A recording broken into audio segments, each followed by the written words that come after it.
All right. Wholeness and Balance Vibrations, LIB. It's an amazing time to be here. This is definitely the last but not least transmission. I wanted to send big thanks to everyone out there making this possible. And this is amazing time. Like, I wanted to first start off by saying that, wow, what can I really say? It's been such an amazing event.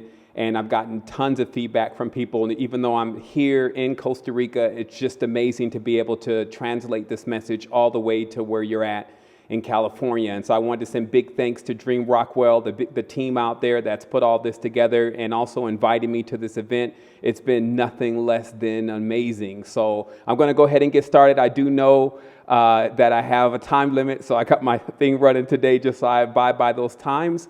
And the first thing I want to tell you is this is about your power. So also there'll be a little Q&A session after this. I'll make sure I leave a little bit of time. So if while you're getting this presentation, if you have a question, something that's deep in your heart, your soul, your spirit, and you want to know what the answer is to that question, this will be a good time to ask that question if it's not answered within this presentation. So let's go ahead and get started.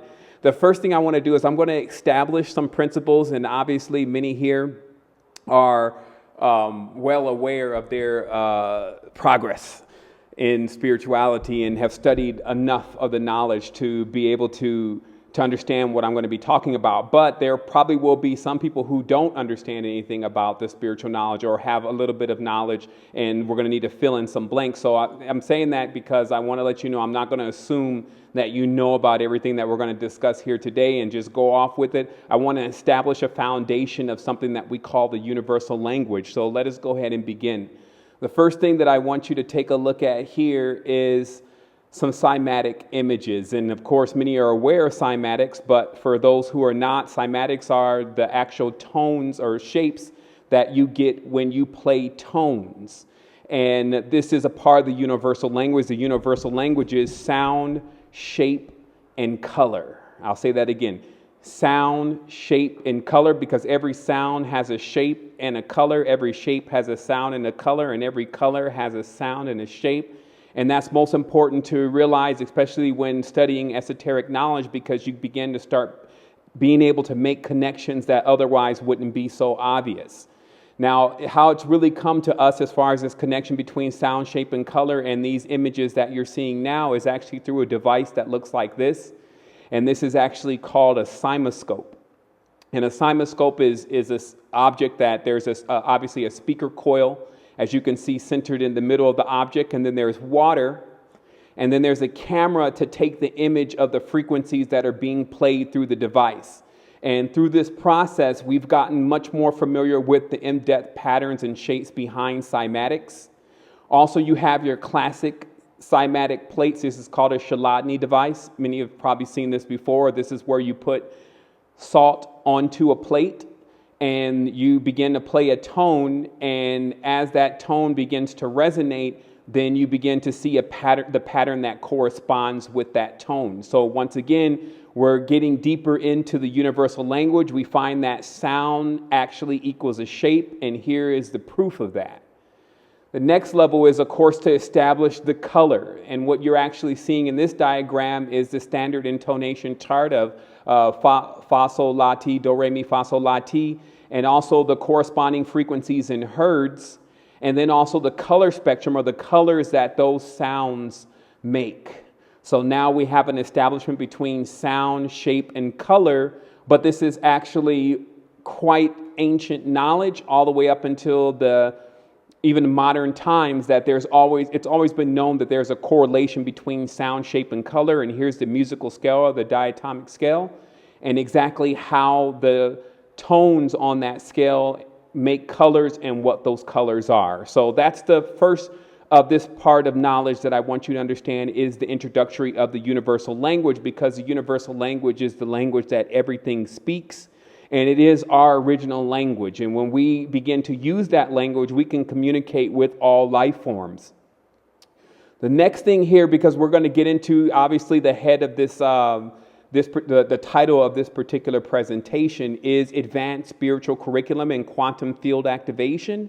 And I thought that the best way to actually get something like that going within the individual is actually to begin to introduce them to cosmic geometry and biological geometry and symbolism, and also linguistics and how that affects you in everyday life and how you use this system in order to create power within and also to begin to emit power and create things that are without.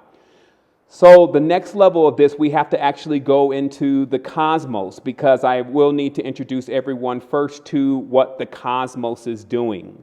And this is very interesting because a lot of times we wonder, why isn't the cosmos intervening in some of the situations that we're involved in? And, maybe there's an imbalance in the cosmos, but unfortunately, for many people, they find out that that's not true, that the cosmos actually is in perfect balance, and it balances itself through positive, negative, and neutral, and it does have an overarching goal, agenda, or purpose, and that is the meaning to all things, which is energy, and the production and regeneration of perpetual energy. So I will have to explain this. There's no diagrams to actually show it unless we create it. And what it's really about is exactly how you get into the world, but more specifically, your purpose here and your connection with everything. And so how this works is what we would say is the oversoul. This is like the grown-up or adult version of you beyond the body. Some see the sun as a variation of an oversoul, sends emissions, and these emissions are in the form of light because they're in the highest densities. And that light then pierces into the envelope, also known as the womb, also known as the matrix, also known as water. And when it embeds itself through that piercing into those physical planes or wombs, then it begins the generation process. Now, the interesting part is that when we're emitted from the oversoul, we are in exact identical of our oversoul. And how this would look is it would look like we're in seed germ or seed form. And obviously there are many seeds on the planet, and they do bear a lot of interesting geometry once you get into the geometry. But the seed form is in fact containing the compressed sound and energy of the oversoul. And the purpose of the seed and its geometry is to actually create a resonance between the seed and the oversoul. So if we put this in traditional sense, then we have a connection, sometimes called an umbilical cord, sometimes called a silver line, some call it the anchor in the chasm, but we have a connection with our oversoul that allows us to send and receive energy, the same way that we're receiving energy from the celestial bodies, receiving energy from the sun, etc. And this becomes something that you have to look deep into, because it also means that within each seed there is the whole, and the only process that's actually taking place is that we're growing up. And that's why humans grow upwards. We're growing up in order to actually become an identical to our oversoul or our graduated state. And we begin here first as the seed germs, and as long as the seed is cultivated properly, and that's why there's a huge need for gardeners or people who understand husbandry or understand how to actually cultivate seeds in a reality and allow them to become to their maximum strength. Because what happens is that this creates a bridge of perpetual energy that connects us and our ancestors and all there is in the cosmos. And so this is very important, because it actually gets us into exactly why we would need to maintain a connection with our higher self and actually eventually become our higher self. So today we're talking about the oversoul, but this knowledge that you're going to receive is going to actually let you learn how to separate, to decrease the separation between you and your oversoul, and also actually become that. So also remember that every time there's a penetration, there's also an imprint or an image. That's also often referred to as a mark that does resonate the actual identity of the oversoul. And that's actually what symbolism is. Symbolism is the seed form or two-dimensional form of something that has the magnitude and power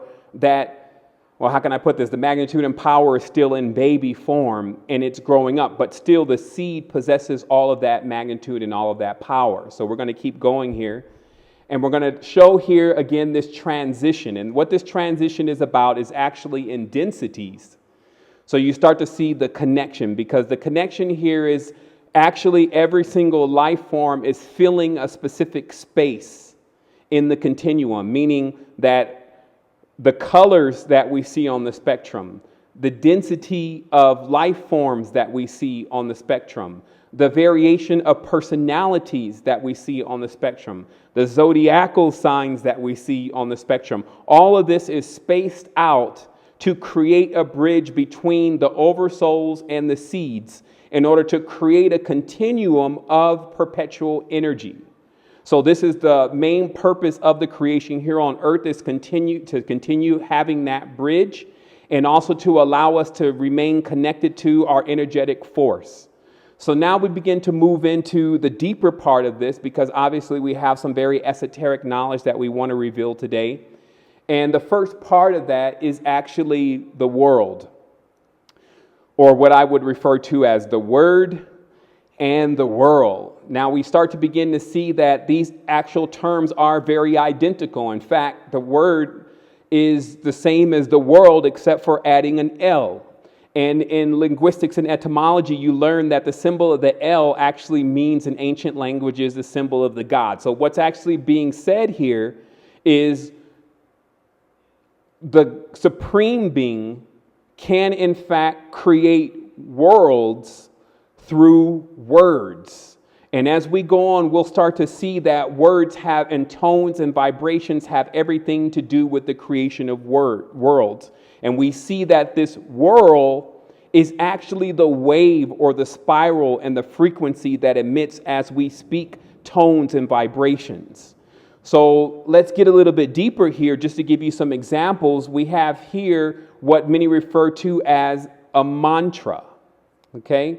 And what mantras are seeds and emanations of created worlds. I'm going to let that soak in for just a minute. The tones that you hear in a mantra, and that's why there's always a purpose within the mantra to actually pronounce it correctly, because what they actually are is they're seeds to worlds. And when, let's say, you have 1,000-petal lotus, then you have 1,000-syllable mantra that must be said perfectly in order for that world to be realized. So the whole purpose of mantra is to actually bring the energy of a specific world. Now, of course, there's tons of mantras just as there's tons of worlds, and each of the tones and the vibrations create unique variations in these worlds. So to prove that even more, you now come to a mandala, which is actually a visual representation of a mantra. And mandalas are often used, especially if you look into the Tibetan system, is they're used to create patterns that eventually become embedded within the consciousness. So that when the Lama is doing the astral travel, then they're able to astral travel to a specific place. Also in the vision or also in the meditation, they're able to travel into a specific place. So a mandala then is a two-dimensional imprint of worlds. And again, they're memorized to promote astral travel into that world. So this is what you would see if you took a mandala and took it into a three-dimensional format. So this is known as a kingdom, and it's brought about through the chanting and the tones and the vibrations that are going across time. Now, I'll explain that. See, every time we say something, even though it may get less and less as far as audibly, it's still traveling because it will even move through walls. And when sound is moving through walls, then it gets smaller. So it comes out of the visual, it comes out of the audible spectrum of what we can hear, but it's still playing a sound. And that sound actually sounds like a ringing in your ear. That's actually not tinnitus. Generally, it's the presence of an energetic form. So these tones and vibrations, and that's why there's chanting going on across a continuum in order to create a bridge, meaning that ancient cultures chanted to connect to their ancestors that were doing that same chanting across another level of the timeline. And so this becomes another very important fact, that we actually connect to our ancestors, even subconsciously and through meditation. And we can connect to those ancestors from thousands and thousands of years ago. So what does that mean? What that means is that the ability that we have to use our tones and vibrations, and not only our mental or frontal lobe projections, allow us to break what we would call time, the speed of light, and those kind of things that hinder what we would call the world from the living to the world from what we perceive as the dead, but which is really the afterlife, which takes place on another time frame. So it gets even deeper, though, with language, that when we start to really study language, we find that language and symbolism do run hand in hand. They never should be separated from one another. Languages are symbols. Mathematical expressions are symbols. So even in studying the symbols in math, like the division symbol, you find that there's one dot, another dot, and a line in the middle, and that means division. So what's being said is one dot is, let's say, the spiritual body, and then another dot is the other spiritual body, and then the line in the middle is the realm in which that separates those two spiritual bodies, and that brings up division. So as we said before, these lines that you see, and you'll see it in concentric circles, you'll see it in spirals, those lines that you see in between those areas are actually what separate one realm from another. And when utilizing another body, which could be your voice, which could be your astral projection, it could be another vehicle like your ran, which is an Egyptian term for your astral body, you can pierce through those membranes because they are like veils in between one dimension and another. So sound, the sounds that we can emit and the thoughts that we have actually do that. But if you look at this chart, there's something even deeper to be revealed, and it's the connection between language and geology. Because what we'll find is that the first characters, and there's a book called The Passing of or there's a language called The Passing of Rivers, and then there's another book that's called The Four Rivers of Life. And what this book starts to show is that the rivers on the earth are actually lined out to the constellations in the cosmos, and that the first languages were actually developed on those patterns. And in addition to that, the zodiac, as we know it, was actually used in order to create the language. The symbols within the stars that we call the zodiac are also used to create the symbols within language, in this case, Hebrew. And then when you put all of those languages together, or all those words together, then they create a specific symbol. In this case, the Magan star, which is very ancient. So now we're starting to see the connection within all of this. And I'm going to take a moment to recap so that way it all starts to really connect for you. So because sound is shape, is color, it means that every time we say something, we're literally creating a world. But the perfection in what we're saying determines whether that world comes into existence, whether that seed grows up to become a manifestation, or it becomes null and void, meaning it falls into the chasm of nothingness. And let's look at a good explanation of that here. What you'll see is you'll see, these are one of the more older charts of antiquity, that the language, and this is of course a priest, is to be pronounced a certain kind of way in order to activate the actual tone itself. And that's done by the palatial. It's done all the way down into the chest. And because the whole purpose here is that, see, in English, just really the top of the mouth is used, and then maybe a little bit above what we would call the Adam's apple is used, but very little of the guttural tones that you see in the ancient languages. And there's a reason for this, because when you have the ancient language, you're actually speaking all the way from down deep, and then the word goes up through your passages, which would be your chakra centers, and then comes out of your mouth in full manifestation, because you've now taken that word and you've pronounced it properly. So what you're seeing here is the diagram showing that where the words are actually pronounced and how that connects with the windpipe and how that actually connects with other parts of the body. So that way, when a word is pronounced, in order for it to fully manifest, then it must go through the chakra centers of the being.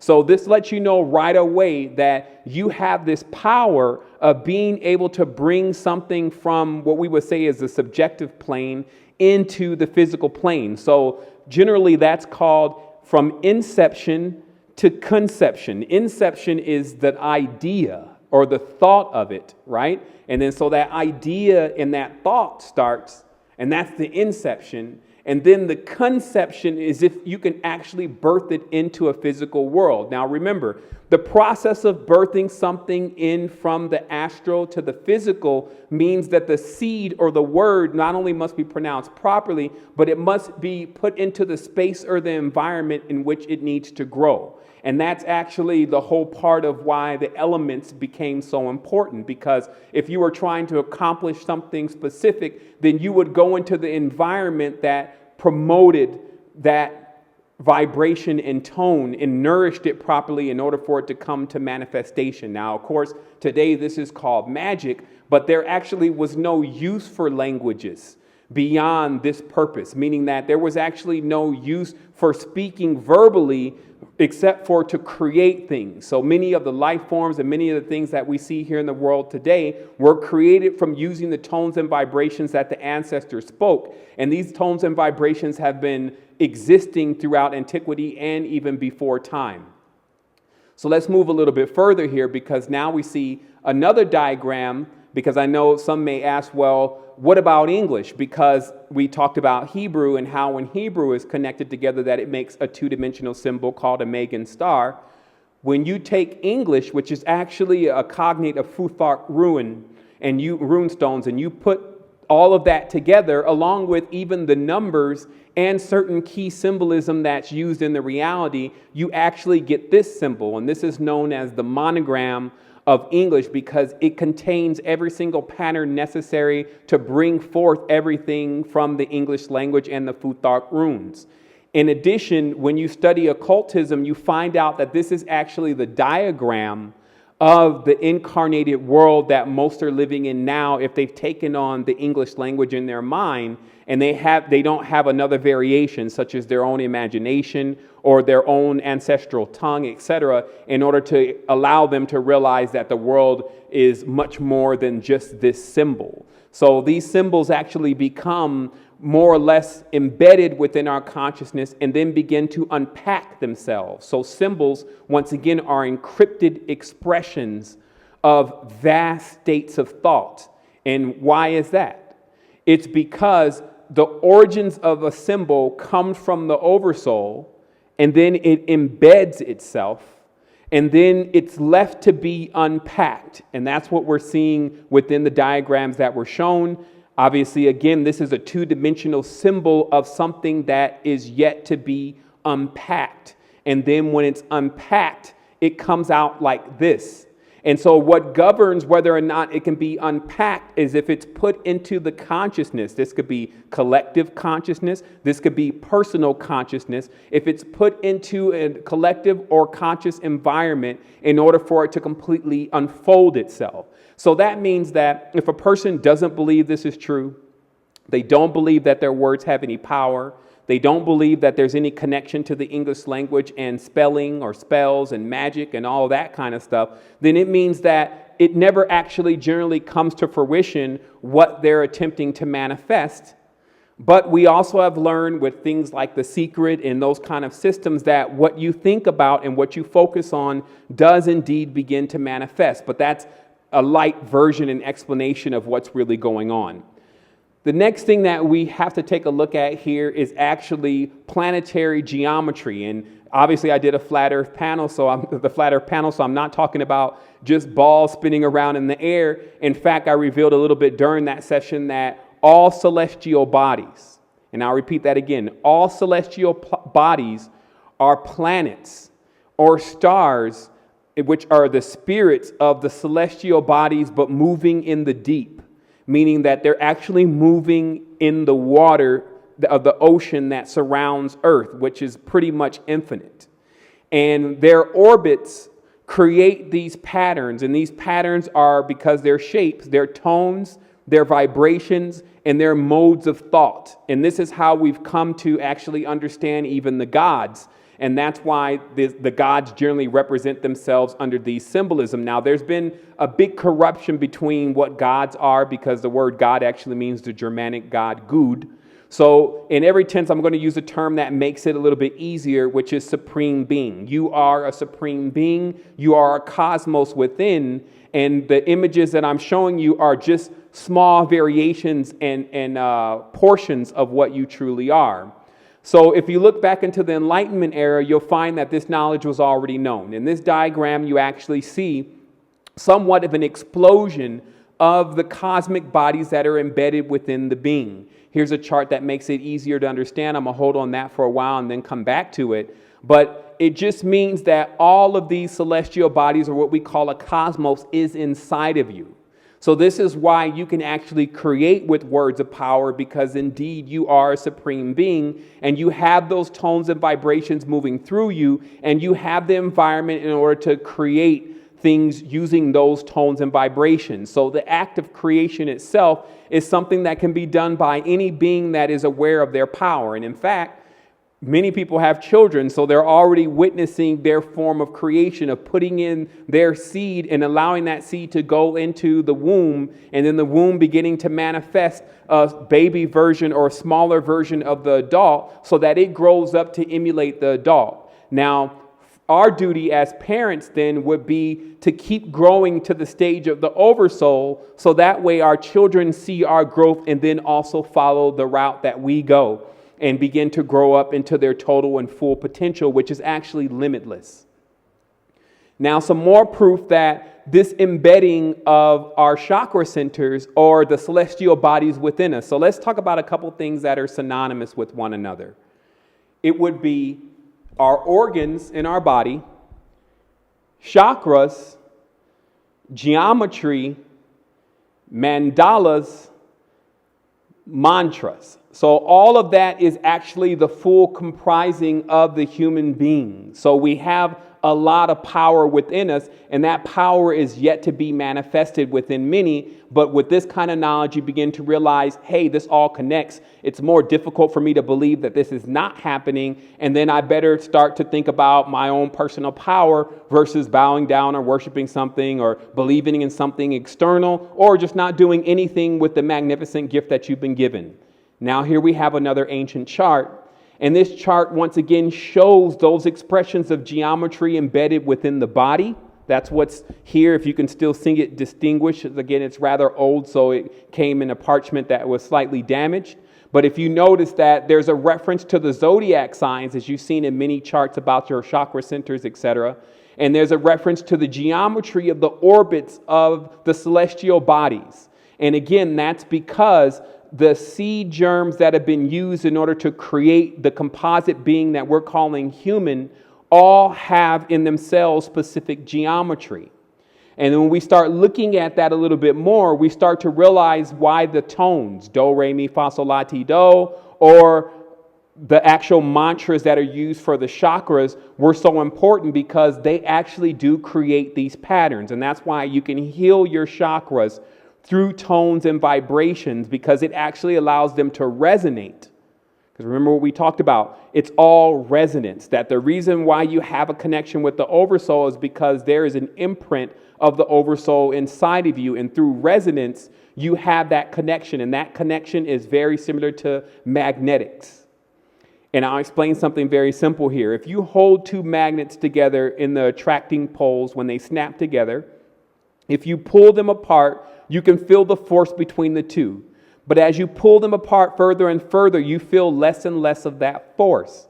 But it doesn't mean that force is gone. In fact, if you take one magnet and you go to the other side of the world and you still have that other magnet at your house, there is still a connection or a link between those two magnets. And in fact, there's a connection and link between all magnetic fields. And that's what our ancestors utilized to communicate, what we call synchronicity, to harness power across the grid, which we call the ley lines, and many different things that actually come out today as geomancy. So we're going to talk about that in just a moment, but I do want to clarify on this chart what you're seeing is you're seeing the vowels and how their tone and vibration. You see the connection with those tones and vibrations and mandalas. So you understand or understand that every time you say something, a partial world is coming out of your mouth. And then deeper, even deeper, you see the connection between these patterns and your DNA. And that's why the more centered that you get into yourself, the more you begin to perfect your own consciousness, the more power and ability you have to control your destiny. And that's why this becomes so important. And I'll pause for a minute here because I do have a minute and 30 and it looks like we're still, we're almost through with the presentation and ready to get to questions, but we do have some time. But I do want to explain something that I've seen because I've been teaching for now 7 years publicly and studying this spiritual knowledge since I was 5 years old.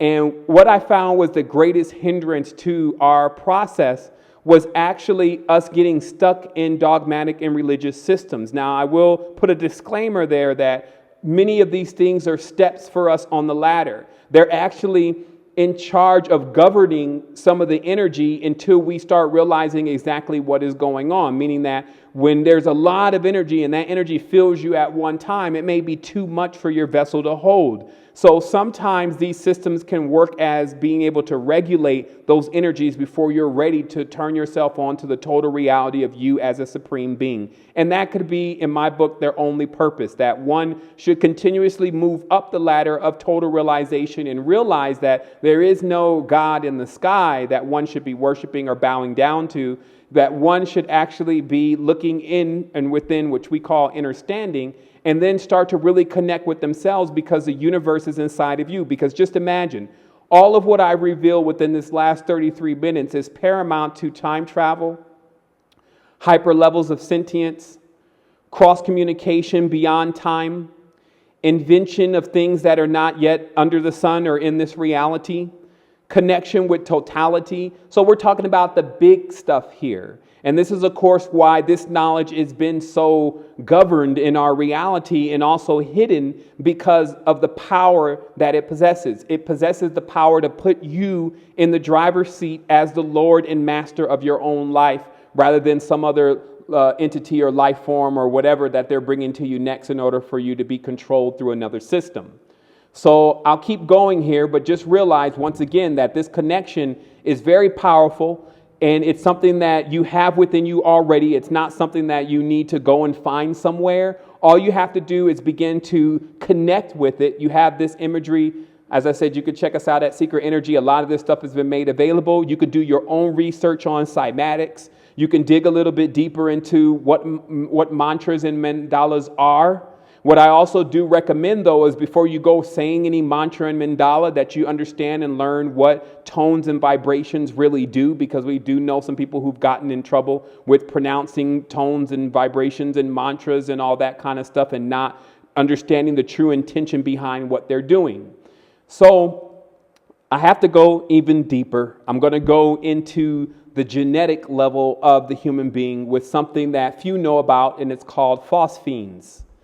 And phosphines are actually, when we press into our eyes, which is a form of meditation, you press into your eyes for about 5 to 7 minutes, or excuse me, not that long, but about 2 to 3 minutes, even less time, 30 seconds. You begin to see these black and white patterns. And when phosphines were examined, like the black and white patterns that are seen in the mind's eye, it was connected immediately with drawings that children make, the most powerful symbols in the world, also known as the ineffable names of God, the concave pentagram, 1111, everyone's familiar with that, I'm sure, the spiral. So all of these symbols are actually found on the genetic level of the human being. So this is also why a person can be triggered by these symbols so easily. So if we're living in a society that uses this kind of symbolism as we're seeing here in McDonald's signs or in corporation signs or in clothing, then that would trigger the person to more of an ancestral recount of their primordial existence. And so they would feel some kind of connection to that. So this is actually what we have to worry about. If there's anything to worry about, this is what we would need to be wise about. I guess that's probably a better word, is when symbolism is used to actually control consciousness. So you're seeing here organic Venus, organic Saturn at their poles. And then now what you're seeing here in this image is inorganic Venus inverted and inorganic Saturn inverted. And this is called drawing down the power of the stars. This is actually geomancy. This is when the energy or the correspondence of the zodiacal sign is utilized and embedded within the geology or the actual geometric construct in the streets or on the ground. And then that energy is brought forth and harnessed. And in this tense, what you'll find is that there is no good and bad planets. What you actually have is there's a positive, a negative, and a neutral. Because remember, even within yourself, you're not only a planet, you're also a universe. So this means, as you know, you have your good side, and then you have your bad side. And then what you're working to do in most cases is to find your neutral or your harmonic balance, right? So in this case, in this geomancy, what's brought forth is instead of Saturn's upright status, which is wisdom, fatherhood, focus, patience, willpower, Saturn's inverted aspects, which is ignorance, vengeance, malice, and death, is brought forward. And this, of course, is the geomancy that's in the streets of Washington, D.C. Once again, you have Venus, when upright, creates love, connectivity, sweetness, and passion, but when inverted, brings lust and disharmony and divorce, etc. So this is how geomancy is used in order to draw down the power of the stars in order to infuse the area and all the things that are going on in that area, the laws, the rules, the people who are walking in that territory, the decisions that are made in this White House, etc. And then I'm sure some caught that there's an inverted owl embedded within the street. And the only way you know what direction it's facing is by how they point the pentagram, and the geometry lets you see what is true north. And so all the symbolism here is inverted. So instead of the owl being upright, the owl is actually inverted, which is actually a sign of ignorance, because the sign turned upright is a sign of intelligence. So I also encourage people to, instead of judging a lot of this symbolism right away and saying, oh, that's evil, to realize that everything in the reality has a positive, a negative, and a neutral. And it's for us to divine the true meaning of things. But once again, there's another deeper level of this, and where this is our last level of depth. And then we're going to start taking some questions here. And that's how these signs and symbols, as I mentioned earlier, can be utilized in order to provoke a level of thought and a feeling inside of your consciousness that may instinctually feel right. And so this means that the level of manipulation that we're dealing with in the world today actually is utilizing the symbolism in order to trigger us into believing certain things, and then that symbolism is taken and basically formed and fashioned into the idealism of whatever they want you to think. So what you're looking at here on the top is actually radiolaria, and this is George Haeckel's work on discovery of pulling things from the ocean during the Enlightenment era. What you're then seeing on the left is what we would call now the Maltese cross, which you now see on the crest of Knights Templar and most secret societies.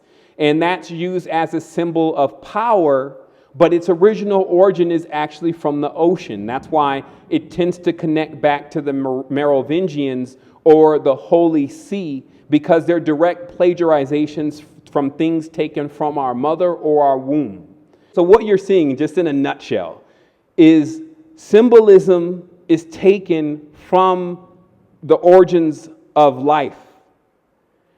And then that symbolism is in turn used to trigger our consciousness into believing in something that actually has a far more primordial existence than what generally is depicted. So we see even in the center a radiolaria that looks like the Virgin Mary, but is actually something that is pulled from the ocean that may indeed contain that kind of essence.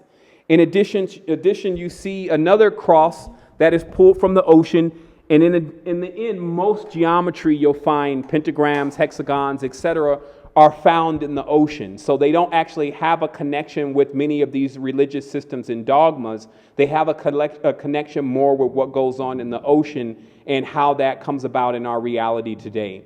But I do want to say before we come to a conclusion that you need to know where your power comes from.